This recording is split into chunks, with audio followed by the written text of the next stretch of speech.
Israel যখন প্রতিষ্ঠিত হয় তখন তুর্কির পর দ্বিতীয় যে মুসলিম দেশ ইসরায়েলকে সমর্থন জানায় সেটা ছিল ইরান।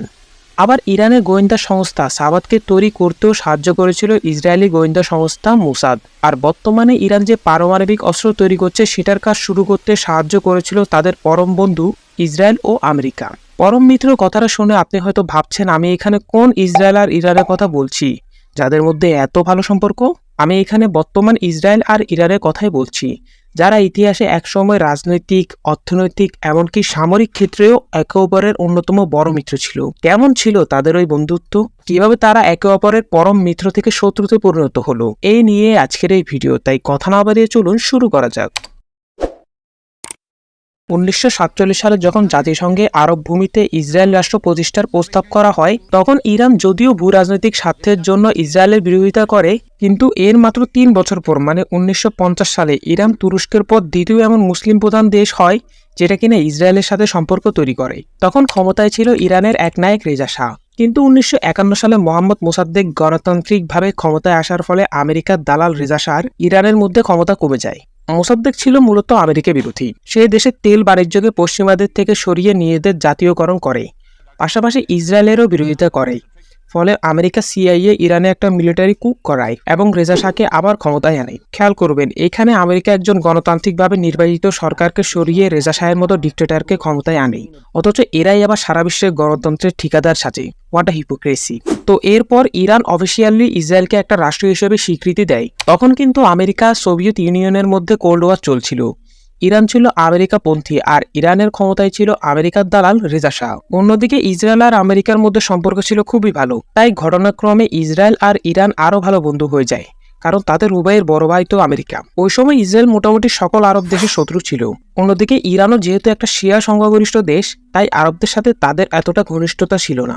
ফলে ইরান ইসরায়েল বন্ধুত্ব উভয় দেশের জন্য গুরুত্বপূর্ণ ছিল। তখন ইসরায়েলের প্রয়োজনীয় তেলের 40% আসত ইরান থেকেই। অন্যদিকে ইসরায়েলের সাথে ইরানের বাণিজ্য চুক্তি ছিল খুবই ভালো।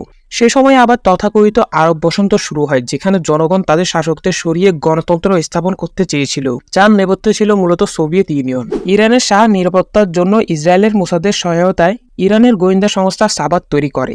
এরপর হচ্ছে নিউক্লিয়ার পাওয়ার প্রোগ্রাম। বাংলাদেশ কাকে নিজেদের সবচেয়ে ভালো বন্ধু মনে করে? ভারত, চায়না নাকি রাশিয়া? সত্যি বলতে বন্ধু যেই হোক না কেন, এই তিনটা দেশই কিন্তু পারমাণবিক শক্তিধর। এদের কাছে পারমাণবিক বোমা আছে এবং এরা বাংলাদেশের খুব ভালো বন্ধু হিসেবে পরিচিত। কিন্তু এর মধ্যে কোনো দেশই কি বাংলাদেশকে পারমাণবিক বোমা দিবে অথবা বানাতে সাহায্য করবে? উত্তর সম্ভবত না, উল্টা তারা বাধা দিবে। কিন্তু 1977 সালে ইসরায়েল আর ইরানের মধ্যে বন্ধুত্ব এতই ভালো ছিল যে ইসরায়েল আর আমেরিকা মিলে ইরানকে পারমাণবিক শক্তিধর দেশ বানানোর জন্য ওই দেশে পারমাণবিক কার্যক্রম শুরু করে, যেন তারা একসঙ্গে মধ্যপ্রাচ্যে আমেরিকার সাথে মিলে নিজেদের ক্ষমতাবান করতে পারে। সবকিছু ঠিকই ছিল, কিন্তু ঘটনা উল্টে যায় এর 2 বছর পর। ইরানের ধর্মীয় রীতিনীতি পালনের উপর নিষেধাজ্ঞা, ধনী গরিবের চরম অর্থনৈতিক বৈষম্য, পশ্চিমা আর ইসরায়েলের দালালি সহ আরও বিভিন্ন কারণে জনগণ শাহের ওপর বিরক্ত ছিল। ফলে জনগণের মাধ্যমে 1979 সালে ইরানে এক ঐতিহাসিক ইসলামিক বিপ্লব হয় এবং শাহের সরকারের উৎখাত করে ক্ষমতায় আসে আয়াতুল্লাহ খুমেনি।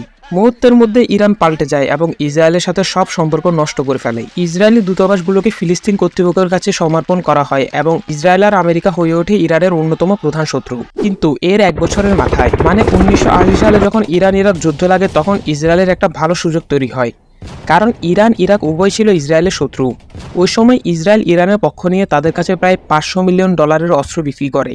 তখন আমেরিকা কিন্তু সরাসরি ইরাকের পক্ষ নেয়, তাদের কাছে বিপুল পরিমাণে অস্ত্র বিক্রি করে এবং গোপনে ইরানের কাছেও অস্ত্র বিক্রি করে।